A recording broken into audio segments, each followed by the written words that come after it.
And we are live. What's going on? Facebook, LinkedIn, and YouTube Live. It is your man, Coach Rowe. Today is Saturday. I'd like to welcome you to the first row and another edition of the show that I am piloting called Financial Matters. Today's topic is going to be something that is a continuation of the last month's topic in regards to budgeting 101. So last month we talked about budgeting 101, the importance of having a budget and really understanding the ebbs and flow of your finances. This On this segment, we are going to be discussing savings 101, which savings is actually a component of budgeting. That's why I say it's kind of a continuation, but it's a significant enough topic to be something that stands alone. So today on Financial Matters, we're going to be talking about that money under the mattress. And depending on how old you are, you may not even know what that comes from. But money under the mattress really is kind of how money used to be saved in households and families in the past. And mattress being this metaphorical space. It could be in the cabinet, it could be in the nightstand, it could be wherever. But money under the mattress is basically the money that we have, the actual cash that we have. I'm not talking about your bank account balance. I'm talking about the cash that you have in your hand, physical, tangible cash that you have, and how you put that money under the mattress for your rainy day fund or for whatever you may need it for, but that money's there. Unless your house burns up, then you have no money. So this money under the mattress concept, we're really going to kind of dive deep into that. First off, I want to welcome everybody into the live chat. What's going on, Bruce, JC, Mom, and Tiffany? What's up? I like thank you guys for joining in today or this morning. So let's jump straight into it. As always, I'd love to kind of talk about what my topic means. And really in Savings 101, it's about, if I was to say one word and then in the show, the word would be discipline. Savings is about discipline. And the reason why it's about discipline is because discipline is what establishes our habits. You'll hear people say, oh, it's just a bad habit. It's just a bad habit. It's just a bad habit. Spending money, just a bad habit. Saving money, just a habit. Like, I just do these things on autopilot. And our habits, they originate from the disciplines and or our lack of discipline or when we are undisciplined in certain areas. So a lot of the things that I'm going to talk about today are going to have to do with our disciplines and how we can be more disciplined and intentional about saving money. But before we jump into like tools and stuff like that, I think in this show, I'm always going to dispel a couple of falsehoods that exist around the topic. So there are a couple of falsehoods that exist around the topic of savings. And this is probably, when I talk to people about savings, the biggest falsehood that I should not say biggest, the most frequent falsehood that I get from people when we're talking and having conversations about savings. So falsehood number one is I cannot afford to save. Man, that's a falsehood. We talked about in budgeting 101 that if you're operating your budget at a negative, that obviously you may not have the money to save. However, when people say I cannot afford to say or cannot afford to save, what they are saying typically is there's certain things that I'm not willing to do without in order to save money for things that I may want in the future. And part of that mindset of I cannot afford to save is really attached to the discipline, attached to our willingness to be disciplined about how we spend. But the other part of that is, let's say we have a surplus. Let's say we have $1,000 extra every month that we really don't know what to do with it, but we do something with it because it's not there by the time the next month starts. That I cannot afford to save then is a matter of our lack of discipline to intentionally set money to the side. And now that I'm thinking about, before we even get too far into these falsehoods, I actually want to set some clear definitions on what I mean when I say savings. And then we'll move forward from there. So let me bring up my screen here because I actually, in true Billy fashion, have a little PowerPoint slide that I want to share with you guys. So when I define the word savings or saving, really it's as simple as this. Saving is the portion of our income not spent on current expenses. Now, current expenses don't necessarily mean like rent, lights, and stuff like that. There's other things that we spend miscellaneous money on that are considered expenses. Entertainment is an expense. It's not necessary, but it's an expense. It is the money that we set aside for future use and not spent immediately. So when I'm saying the word saving, this is exactly what I mean. I don't want us to be on two different pages. Oh yeah, I save. Oh no, I don't save. This is my definition of savings. Savings is the portion of income not spent on current expenses, and it is the money that we set aside for future use and not spent immediately. That's what we're talking about when I'm saying savings. So when I go back to I cannot afford to save, and I say savings is the portion of income not spent on current expenses, it immediately causes me to look at my expenses and say, well, what am I spending my money on?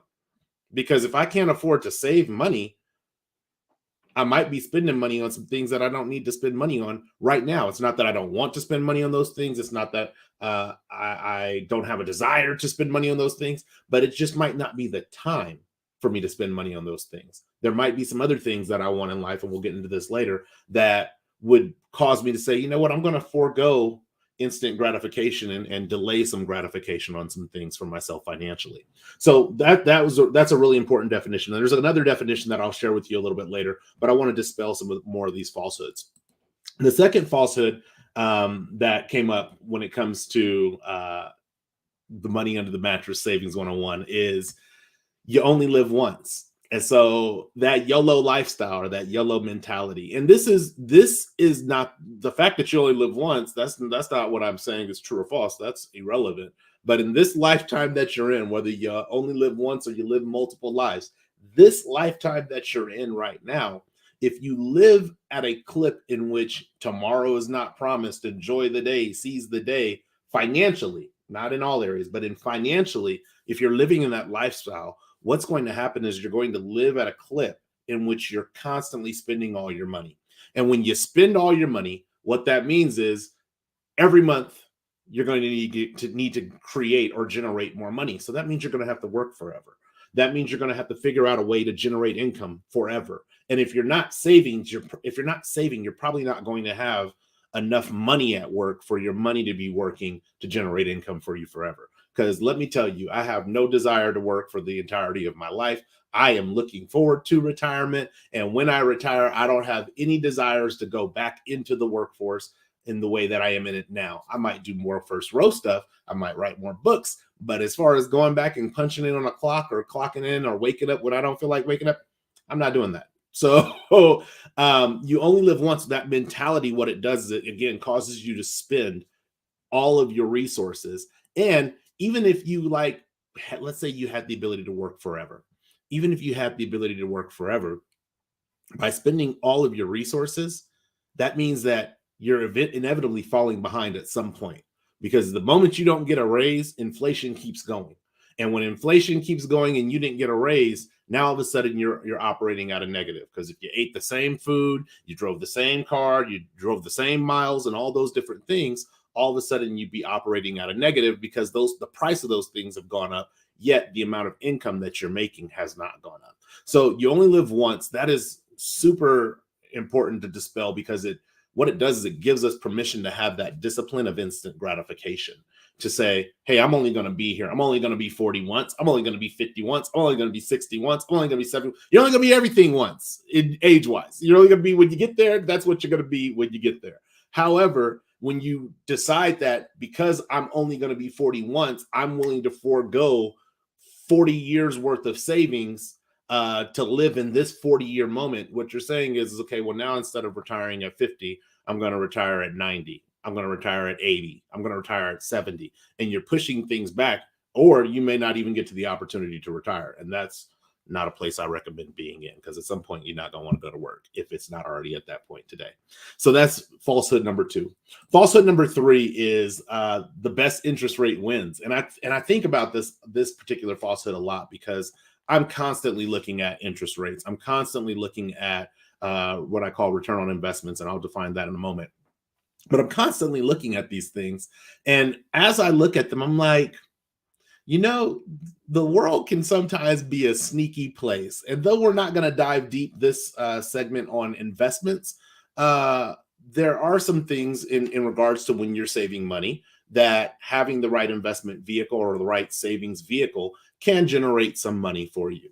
And so I look at investment or rates, I'm sorry, interest rates, and it sometimes they'll be like, okay, you can have a 5% interest rate, but if you have this 5% interest rate, you got to pay $10 a month for it. And so then it's like, well, is that really a 5% interest rate or is that a different interest rate? And the reality is it's a different interest rate. Um, so I might have the choice between a 5% interest rate and a 4% interest rate. And I'll say, oh, well, I want the five. But then if that comes with additional conditions to it, I have to do the math. Honestly, for me, I have to do the math to see at what point is it more valuable for me to have the 5% interest rate versus just having the 4% interest rate. And I'll talk about that a little bit in story, but I won't talk about that in detail because I don't think the purpose of this particular financial matters is for you to become a wizard at investments. We're going to stay at a pretty high level, but we're also going to talk just a little bit below the surface so you can have some understandings when you're looking at your own personal finances. So best interest rate wins. There might be factors that go into deciding that. And then also there's another component. It's not just the best interest rate wins. Let's say there's no fee associated with it. But what's more important than the interest rate, and this is, I've been debating if this is more important or equally important or less important. I've been debating this for like a couple of days now. But what's more important than the actual interest rate is your accessibility to your money. And that's determined on based on what you need the money for. You know, if I am saving money for retirement, let's say I'm saving money for retirement, and somebody says, hey, look, Billy, we're going to give you this 1,000% interest rate. And it's going to be locked in as at that 1,000% interest rate, but you can't access it until 100 years have passed. I'm 42 years old. I will not be around, nor will I be retired. I'll be retired from life, but I won't be retired from no job in 100 years. So the accessibility that I have to the money is more important than the actual interest rate that I can generate from the money. So, and that's a conversation or a strategy that you got to kind of have with yourself as you're deciding to save money and put money to the side for future use. If you feel like, hey, I can go the next 30 years without this money, then you can probably put that into a place where it's not as easily accessible. But if you're setting up an emergency fund, oh, well, I don't know when the emergency is coming. The emergency might come tomorrow. And if the emergency comes tomorrow, then you don't have 30 years to wait to pull that money out to apply it. So you need that money to be a little more liquid and accessible. So that's falsehood number 3. And then the fourth and the final falsehood is only large amounts make a difference. My mom is on, and I love this indirect lesson that she taught me about savings. And it was taught to me by watching her behaviors. She used to have in her checking account a what was called, I think it was called a super savers or something like that, or a holiday savings account. I can't remember what it was. But what this account was that every time she got paid, $20 from that check that she got direct deposited into her account would go to her savings account. And but it wasn't like her traditional savings account that she could just access, ta-da, I have money. It was a holiday savings account. And that holiday savings account had a slightly higher interest rate, but it allowed her to save $20 every single check to by the time we got to Christmas shopping or Christmas or whatever it was that was going to be used for, that money was there. And it was like $400, $500, but that money was there. And so $20 doesn't seem like a lot of money to a lot of people in tiny increments. But when you get to the end of the year, there's been plenty of times in my life where at the end of the year, I didn't have $400.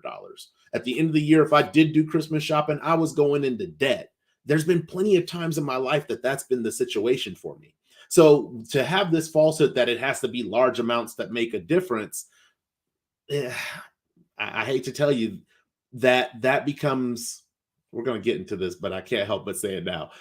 That becomes a part of the lack of discipline that you have, because if you can't save small amounts, and this is like a biblical term, if you're not faithful in the small things, how can you ever expect to be faithful in the large things? Yeah, I mean, there were times in my life I could probably put $1,000 into savings today, but then I'm gonna have to take it out tomorrow because I got to actually spend it. And so it would be better for me to take $10 and put that in there and save it and not touch it, because that is setting up that discipline. That is creating the practice and the behavior to create the habit of actually saving. So when you do have larger sums of money, if you do get to the large amounts that can make even more of a difference, but not just make the difference, then you can set $500 into your account today and not touch it, because you've been disciplining yourself and practicing the behavior of actually saving money. So that large amounts are the only thing that makes a difference. That's not true. It's actually the small amounts that develop and create the habits, that when you have large amounts, you can actually stick to those habits and make larger strides. But the difference is actually made in the small things, not necessarily in the big things. So those are the falsehoods that I want to touch base on. I really want to jump really quick into another definition that I feel is extremely important when we're having this conversation about Savings 101. That is ROI, return on investment. Now, I told you we're not really talking about investments today. We're going to have a financial matters on investments, but today we're not talking about investments. But even when it comes to savings, ROI is extremely important. And what ROI is, our return on investment is it tells you how much money you've made or lost if you put it into like investments, but in a savings account, typically how much money you've made on an investment after you subtract any associated costs. So what does that look like as an example? If I was looking at return on investments for $100, let's say I saved $100 over the course of a year, and the return on that was $10. I put $100 in, it's set in my savings account for the entire year. By the end of the year, they said, here's your payment. It was $10. So now my bank account is $110. ROI would be that $110 less the $100 that I had to sit there in savings to get the $10. And so my ROI, my return on investment, would be $10, or 10% in this case. This is important for so many reasons. It's important for investments. It's important for life, because we can go into ROI as far as relationships, return on in the investment that you put the time into relationships. But that's more of a Wednesday word topic. We'll touch base on that at another time. But it's important to have a solid understanding of what I mean when I say savings, and a solid understanding of what I'm talking about when I say ROI. So this is something that I wanted to make sure that I brought to the table. But I really want to jump into a couple of different things. I want to jump into a couple of tools, because the question about savings is not so much can we save, because people say I can't afford to save, and that's not necessarily true. It's not even about how do we save. Honestly, it's not about how do we save. It's how do we get there?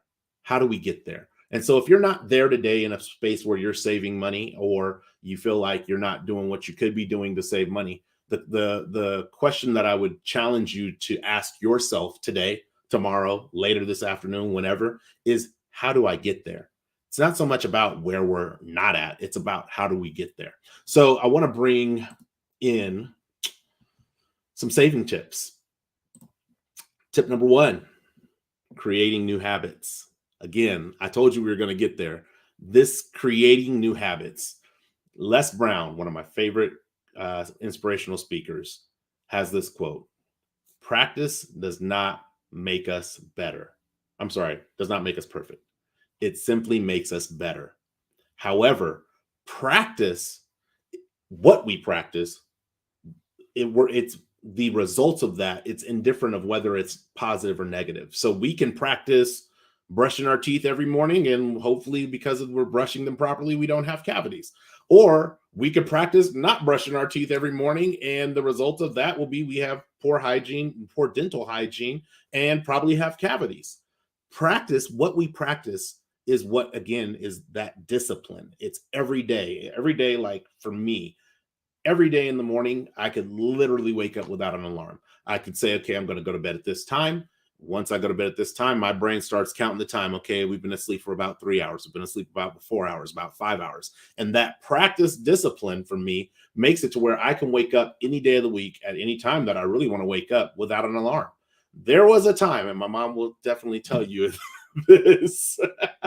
There was a time, it was going to mark, where waking up for me was not something that I did like at all. I would hit snooze 150 times in the morning, get, 10 to 13 10-minute increments of sleep. 10, I'm sorry, 10 to 10 to 13 times I'd hit my snooze button, getting 9-minute increments of sleep. And that was because at that time in my life, probably I was probably growing, but outside of growing, that was the practice behavior that I was practicing. And so it became a habit. It didn't matter if my alarm was across the room. It didn't matter if my alarm was right next to my bed. I get up out of the bed, walk, turn off the alarm or hit the snooze button, get back in the bed, fall back asleep, the alarm go off, get back out of the bed, hit the snooze button. Or sometimes I'd throw my slipper at it because I knew that if I knocked my alarm clock off the dresser and it fell, the batteries would fall out. And once the batteries fell out, boom, now I don't have to worry about the alarm clock. Unfortunately, now I'm not going to wake up. And so creating new habits when it comes to savings is not just about savings, it's also about spending. And so if I were to start on one spectrum of how we create that new habit, how do we get there? We start in spending, we don't start in savings. And the reason we start in savings is because for many of us, I just probably 2 years ago got to where this was not undisciplined. But for many of us, spending is an undisciplined behavior. It is a behavior that we just automatically do. I see it, I buy it. I see it, I buy it. I see it, I buy it. Want a new car? Bought it. Want new shoes? Bought it. And it's undisciplined because we're not thinking about, okay, if I buy this car today, which I could probably go out and buy a car today, but if I went out and buy a car today, I'm not thinking about the impact of that car, the expense of that car, and what it means to what I can actually save by not going out and buying the car and continuing to have the car that I have currently. The car that I have currently is almost 10 years old. Let me tell you, I could probably drive, well, I know I could drive any vehicle that I want to drive, Like, I'm not interested in Lamborghinis, Ferraris, Porsches. I don't think I'm at that level yet and don't have a desire to be at that level. But any vehicle within my income range and within my desire to drive, I could be able to drive that car. I'd be able to go out and buy that car today. However, I don't want the car payment that comes with that. And creating the habit of simply just spending, just to spend without thinking about the concepts or the consequences of that spending will inevitably impact my overall goal, which my overall goal, let me tell you my overall savings goal. My overall savings goal is to have a choice on whether or not I need to wake up in the morning and go to a company. So that way, either I have to earn income from them or have a business where I have to go out and earn income from it. My overall goal is to be able to have that be optional and to still live the lifestyle that I live today. That's my overall goal. And so if I have to forego, which I have for the past 10 years, buying another car, if I have to forego that in order to achieve that goal, then it becomes what's more important. And when we're trying to create habits, if we're operating in this undisciplined spending space, it's really hard to measure what's most important. But however, in the saving space, now we'll shift over to savings. In the savings space, that really requires disciplined effort. It's not going to happen on accident. I have never in my entirety of life, even now as a saver, looked up and been like, oh, I accidentally saved that much money. I've never had that experience. I wish I've had that experience, but that would just mean that savings happened on accident and then there's no control for me to continue that path. Savings is a disciplined effort. It takes a concerted effort to save your money. And the effort part isn't putting the money to the side. Like I said, you could put money in your savings account today, take it out tomorrow. That's not the effort. The effort is being willing to forego when you put $500 into savings, being able to forego what you want the next day, even though you know you have the money for it. That's how you start to build your savings. That's how you start to stack your coins to where the coins become dollars, dollars becomes tens, tens, hundreds, hundreds, thousands.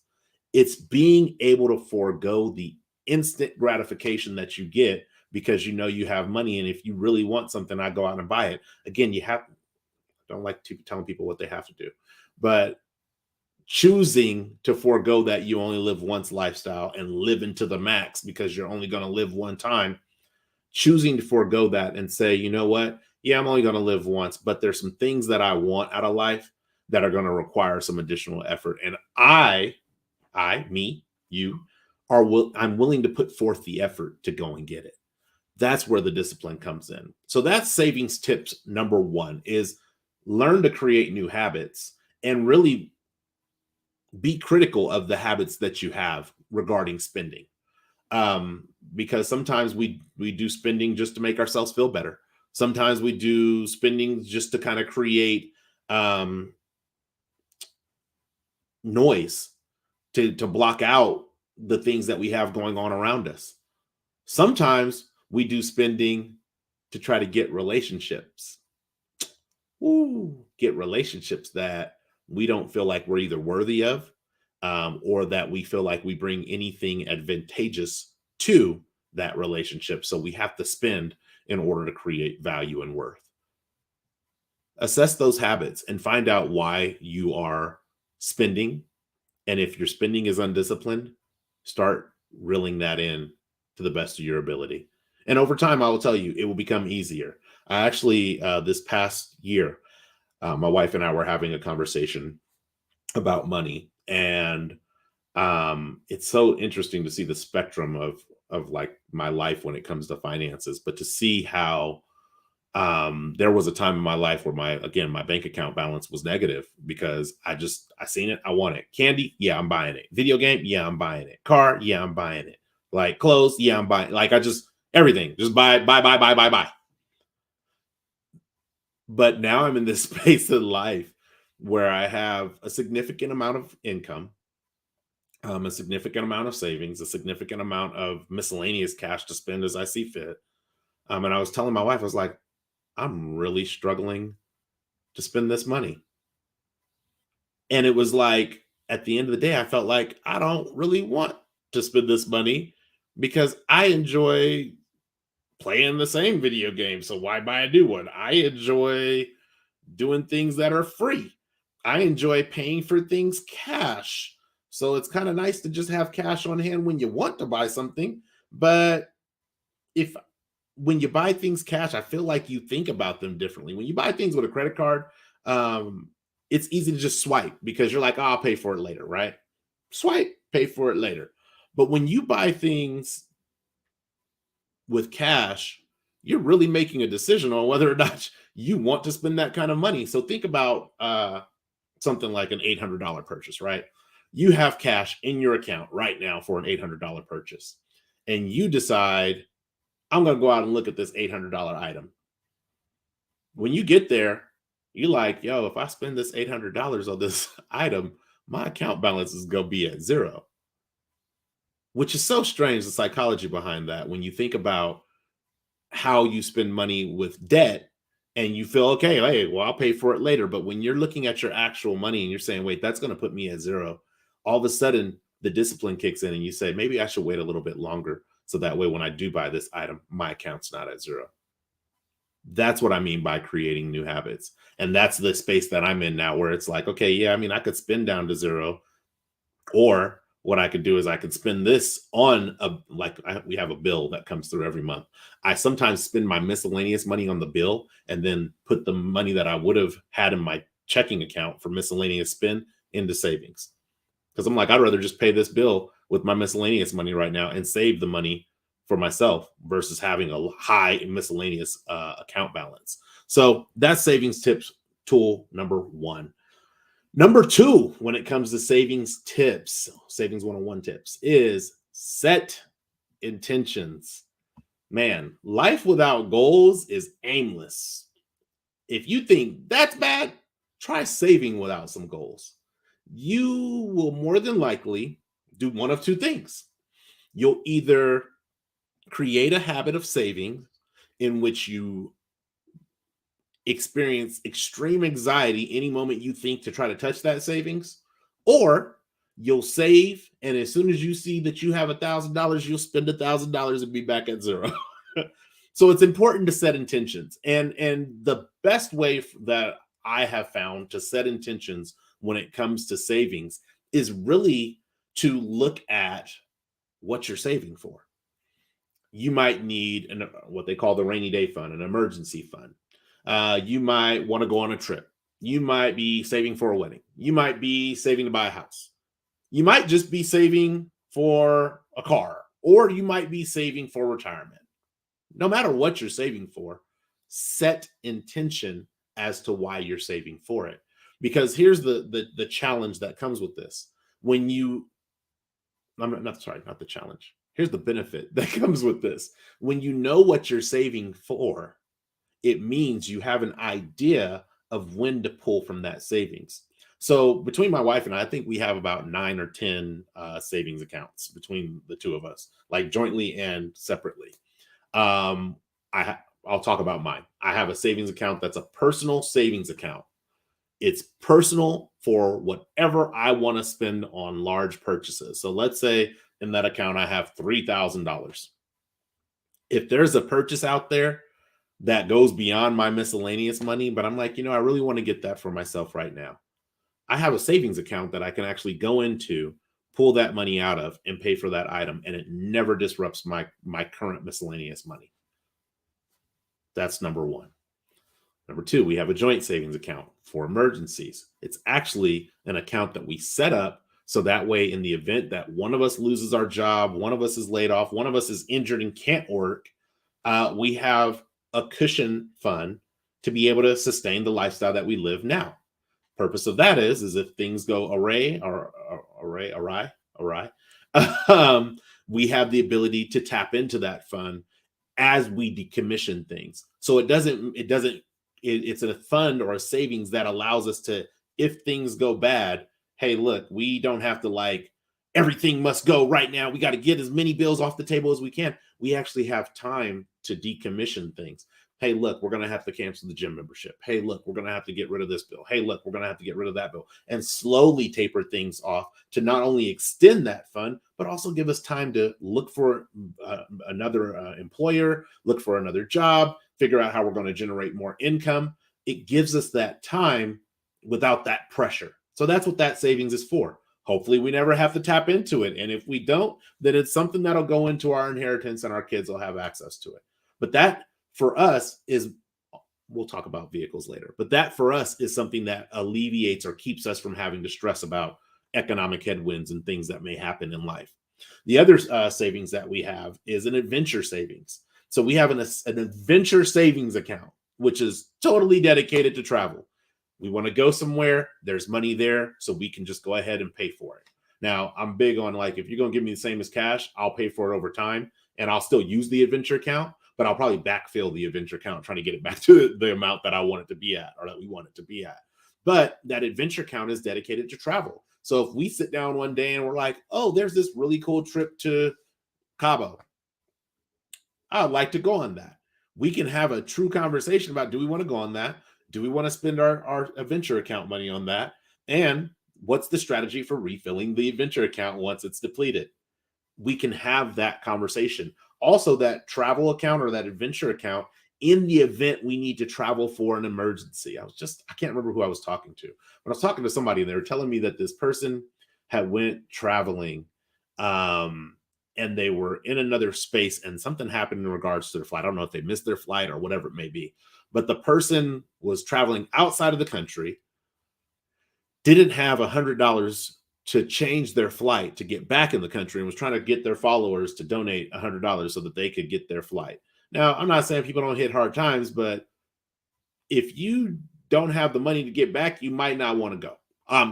Like if everything has to go perfectly in order for you to get back, financially everything has to go perfectly, you probably shouldn't go. And my wife and I, when we were dating, we actually experienced this where we were dating and we had went to Southern California. We were going to Universal Studios for Halloween Horror Nights. And we had got an Airbnb. Okay, I've been in many Airbnbs, not a problem, not a thing. We get to the Airbnb and it's like this little thing was wrong, and then this bigger thing was wrong, and a bigger thing was wrong, and a bigger thing was wrong, to the point where it's like, yo, we can't stay here. Like, here is not where we're staying tonight. And I remember we called and canceled the Airbnb. I found a room for us to stay in, and we stayed in that room. And that's still to date one of the most comfortable beds I've ever slept in my life. But we found this room to sleep in or to stay at. And it wasn't cheap to stay there. It was a last minute reservation. It wasn't cheap to stay in, but having the financial means to be able to say, you know what, this ain't it. I don't have to stay in this place that doesn't meet my standard. I can go and stay in a place that does meet my standard. Having the ability to do that comes from me being able to set coins to the side, having a travel fund, having more than just $50 in my account. I didn't just be like, okay, so we're here. I got $50 for food. We're going to eat off the dollar menu, and then we're going to fly back. No, I had enough money in that time, fortunately at that time in my life, to be able to pivot and change the outcome of where I was staying, where we were staying, and keep the positive energy around the trip. Because overall, when I think about that trip, I'm not like, man, that was a horrible trip. If I'd have stayed in that Airbnb, I'd have been hot. I'm just letting y'all know right now. So that's the other thing. It's just being clear about setting those intentions allows you to know when you can pull the money and where you can put the money. If I'm saving for retirement, I have about 13 more years before I want to retire. That means that I can put that money in investments that have like a 13-year window. They can come out in 13 years. Because at the end of the day, even if I stop working, the retirement money isn't where I'm going to pull the money from. Now, it took a long time to learn that lesson, I will tell you, because I've had many 401ks over many different companies. And it was not until my last company last year that I actually kept my 401k money in my 401k and didn't pull it out. Yeah, Bruce, not the dollar menu. Hey, well, you know, there ain't no dollar menus out there now. So, you know, it's not the dollar menu. But it wasn't until I got to a space where it was like, yo, this 401k money, the intention behind it is retirement. And if every time I shift an employer or leave an employer to go to a new employer, I pull that money and I'll tell you what I was using it for in a second. I pull that money to spend to cover that gap in between employment. Well, then at what point am I going to be able to retire? Like, let's say it takes 40 years to retire, right? Let's say you have to save money for 40 years to retire. I don't believe in that, but let's say you do. If that's the case, and every time I'm resetting the clock to zero, that means I have 40 years to go every time. 40 more years. Up, reset to zero, 40 more years. Up, reset to zero, 40 more years. Which is why we now have a savings account or a savings account where we have money that's available in the event of there's a gap between jobs. Nobody has to say, oh, well, let me take and cash my retirement out to pay the mortgage next month. Nobody has to do that because there's money there for that. And so the importance of setting intentions is making sure that you understand which vehicles are going to be right for you when it comes to investing, and making sure that you know when you want to pull out your money or the right times to pull out your money. So before I go into these vehicles, because I do want to, before I give you tooltip, whatever, number 3 on savings investment, there's some additional things I want to share with you. And to kind of paint this picture, I want to share the 2 different types of interest. There's multiple types of interest, but I'm going to share the 2 most common types of interest. Let me add this in. Make sure I'm right. Yes. Okay. Simple interest. First type of interest, when we're talking about savings accounts, we're a lot of us are familiar with simple interest. Simple interest is, I'm going to put some money here. This is the interest rate that it has at the end of the time frame that money is set in there. I'm going to get that interest rate. Very simple. You have your initial principal, you have your annual interest rate, and then you have the time. That above is the formula: principal, rate, time. It equals your return on investment. That's why I said the return on investment in the beginning.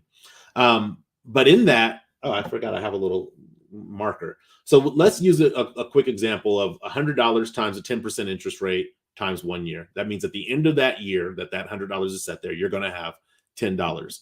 The reason I have the Monopoly game board here is because it's kind of like Monopoly.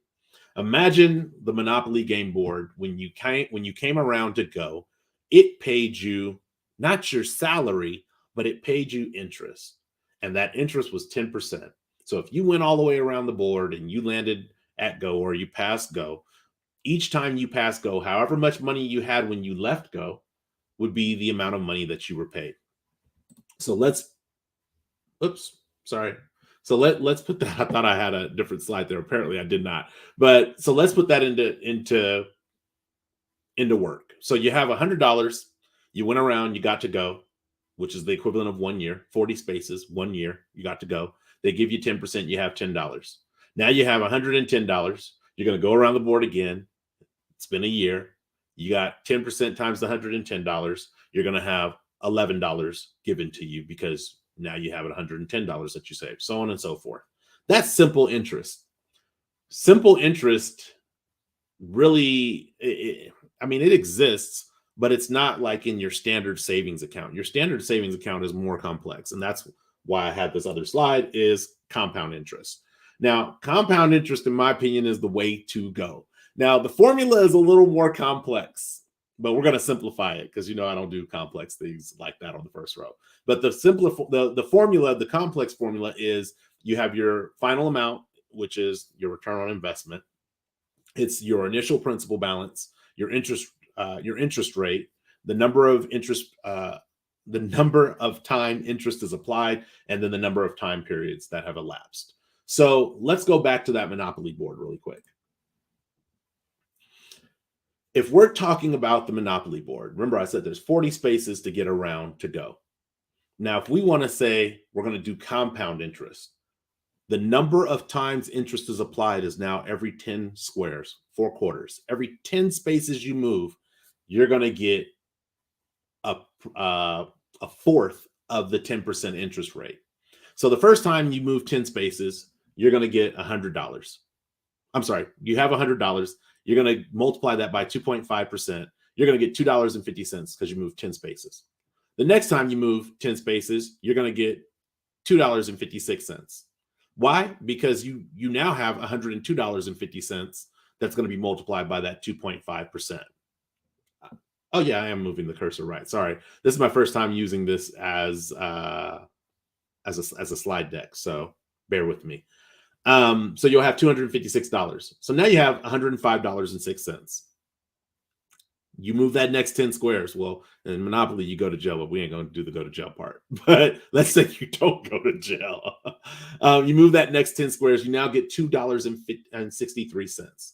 So now your balance is $107.69. Now you're getting ready to come around to go, and you move your final 10 spaces, and you're going to get $2.69. By the time you move those 40 spaces, you're going to have $10.38. Same amount of time as simple interest, right? You moved 40 spaces, you move that 1 year around, but you're getting 38 cents more. Now, 38 cents more doesn't seem like a lot when you're, 38 cents. Woo, big deal, right? But every time you start adding zeros to that 100, 1,000, 10,000, 100,000, a million, that 38 starts moving over and over. So if you say 1,000, now it's $3.80. You say 10,000 is $38 more. You say 100,000 is 380 more. It starts moving over and you start making more money. And so compound interest is probably, I would say, my preferred choice of interest. And all of our savings, like our regular bank run-of-the-mill savings accounts, operate on this methodology. They operate on it on a 30-day, well, I don't want to say 30-day, on a monthly basis. So every month that goes by, imagine a year has 365 days. If your interest rate is 365, then every day, when you divide that by 365, every day you get 1%. I don't know any accounts that offer that kind of interest rate. I'm just using this as an example. But Our savings account operate like that. So in the month of February, we have 28 days. It's going to say, okay, the interest rate at each day is this amount. We're going to take what you have at the end of this period of time, which is your average savings account balance, and we're going to multiply it by the 28 days interest rate. And that's what happens. And then they say, this is your new account balance because we gave you 3 cents. And then you go on to the next month and they calculate it again with the 3 cents calculated in on that. And so that compounding interest, it allows you to accelerate the growth of your money. And I want to make sure I'm going to the right, yeah, the right space next. It allows you to accelerate the growth of your money. So let's go back now to these savings vehicles. And I'm going to remove intentions, but remember, we're still talking about setting intentions. When we talk about the savings vehicles, remember we started off, this is money under the mattress. So we're going to use the money jar. I remember as a kid, my parents kept an Alhambra water bottle, like the big water jugs, and they would just put coins in it, coins and quarters and nickels and dimes and silver dollars, whatever. They just put coins in it. And I remember at one point when we pulled the money out of that, it was a little over like $400. I don't even think that the jug was full all the way. I think it was probably like maybe a quarter of the way full, but it was like $400 of money in just coins. That's really awesome because, hey, you got $400 that you were able to just kind of throw your loose change into and stack up over time. However, the money jar or the money under the mattress approach, it doesn't earn you any interest. And it's fine. Like if you need cash on hand, if you might need cash in the event of an emergency, or, especially when you have kids, it's like they come up to you and it's like, oh, tomorrow at school at 9 p.m., I need to have this money for da da da da da. And you're like, well, why didn't you tell me that last week? So when I was at the grocery store, I could have got money because I don't carry cash on me. So keeping that cash on you in hand, it can be of a benefit. And again, depending on the intentions. But if you're looking to get like an interest rate on that, nobody says, oh, you have $100 at home, I'm going to pay you X percentage for the money that you have at home. Nobody does that. So that's the first savings vehicle, is the zero interest savings vehicle. The second savings vehicle is our standard banking accounts. This is where and I've just looked this up as of today, the standard bank account interest rates are currently ranging from 0.01%, meaning 1/100th of a percent per year, to 0.05%, which is 5/100ths of a percent per year. If you need to have access to your cash, great place to have it. Not necessarily the best place to have it, but a great place to have it because it's better than keeping it under your mattress. However, if you're looking to have access to your money but get a better interest rate, there's other places you can put your money at. And please believe I'm not a financial advisor by any stretch of the imagination, but I do quite a bit of research in regards to where my money sits. And so just on to these two accounts alone are the only two accounts I want to talk about. If you were looking at your savings account that you have here and you decided, you know what, I'm going to do a little bit of research, not a lot, you would probably learn about this thing called high yield savings accounts. And high yield savings accounts, they have a higher interest rate than our standard banking accounts. They're currently ranging anywhere from about 3.5% to 4.4% on their interest rates. Now, I don't think you have to be a mathematician. That's why I said, even though compound interest is complex, we're going to simplify it. If you have the same or comparable access to your money between these two accounts, I mean, maybe you could put it in the chat. Which account do you think you're going to go with? Are you going to get 0.05%? Or would you even be willing to take the low range of 3.5% on a high yield savings account? And so when I start looking at the difference in the return on investment, this is where the numbers simplify themselves out. A high yield savings account earns between 88 and 350 times more interest a year than our standard banking accounts. Now, that doesn't mean that all your money, not all, put it this way, I have high yield savings accounts and not all my money sits in a high yield savings account because there's accounts that I have that would need to be accessed more readily than me transferring money from a high yield savings account into my checking account.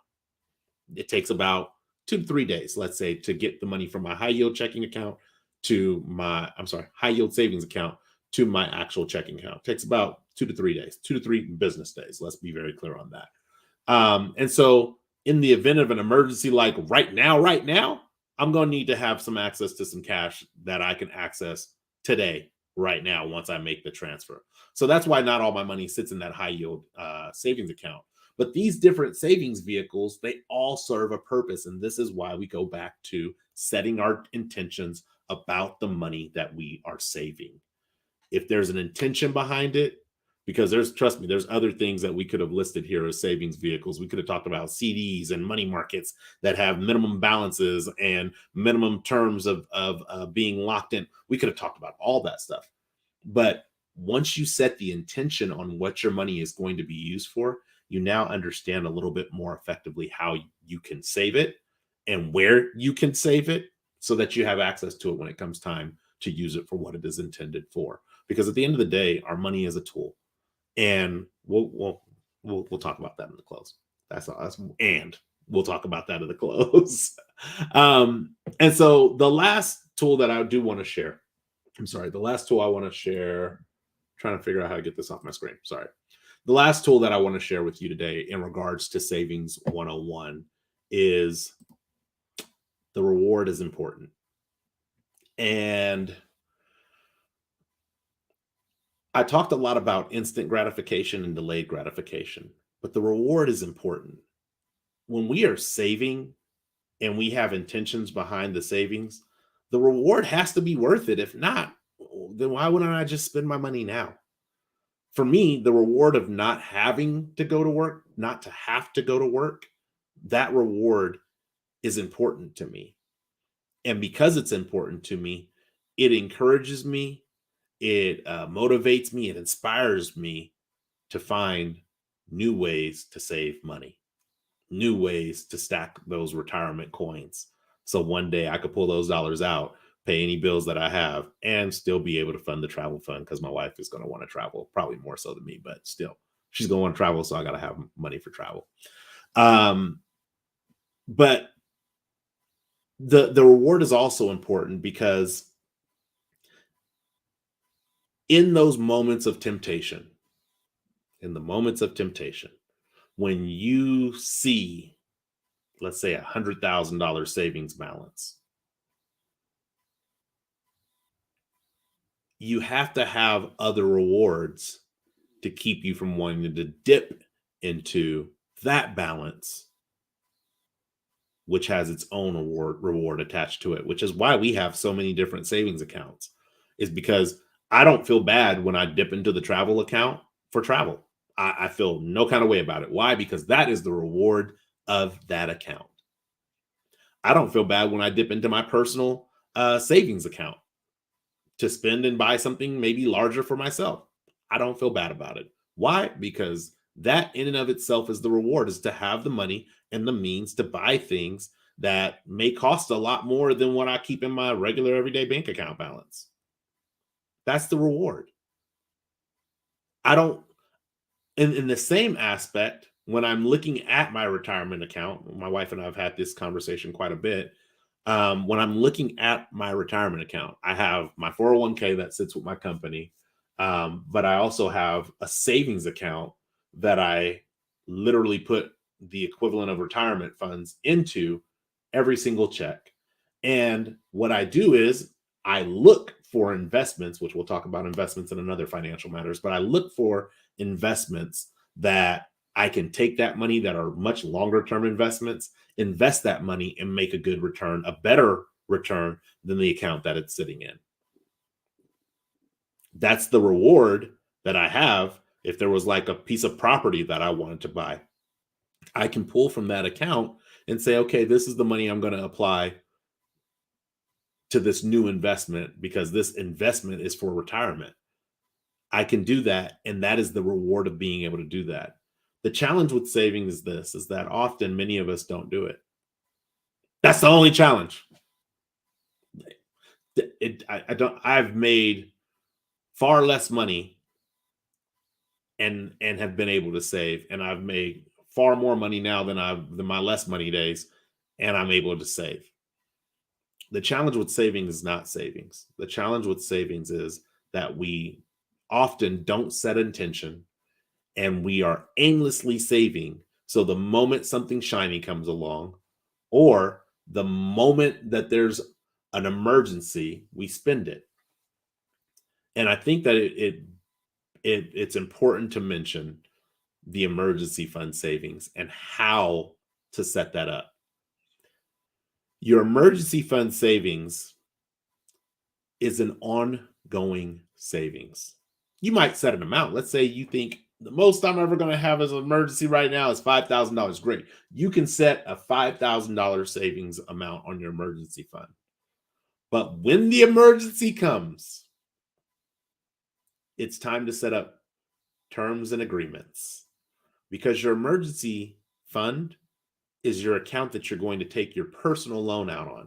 You're going to loan yourself money. You can loan it at a 0% interest rate. Doesn't matter what rate. I mean, you could put an interest rate on it, but if you don't feel like doing math, you can simply say, I'm going to borrow $5,000 because there's this emergency, and I'm going to pay that $5,000 back over the course of 20 months, which means every month into your emergency fund, now in your budget, you have $250 going back to pay back that personal loan. But a lot of us just have an emergency fund. An emergency comes up and we're like, oh, there goes those funds. And we don't replenish the money. We have a couple of properties that we own. And one of the things that we have for our properties are emergency funds. And there's times where emergencies come up. Last year before last, I think we had to replace a water heater. It's like a $2,500 fix. And so what did we do?